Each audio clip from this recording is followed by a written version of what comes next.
Hello friends, ఈరోజు నేను టమాటా పచ్చిమిర్చి చట్నీ చూపించబోతున్నాను. బాగా పండిన టమాటాలని ఇలా 4 ముక్కలుగా చేసుకొని పక్కన పెట్టుకోవాలి.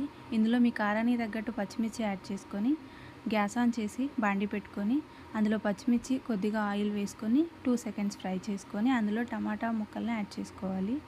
టమాటా కొద్దిగా మగ్గిన తర్వాత అందులో కొద్దిగా చింతపండు యాడ్ చేసుకోవాలి. టమాటా మగ్గి పైన తోలు ఊడుతుంది అన్నప్పుడు గ్యాస్ ఆఫ్ చేసుకొని టమాటా పచ్చిమిర్చి ముక్కల్ని ఆరనివ్వాలి. ఇంకోవైపు మిక్సీ గిన్నె తీసుకొని అందులో జీలకర్ర, కొత్తిమీర, కరివేపాకు, వెల్లుల్లి, ఉప్పు వేసుకొని మిక్సీ పట్టుకోవాలి.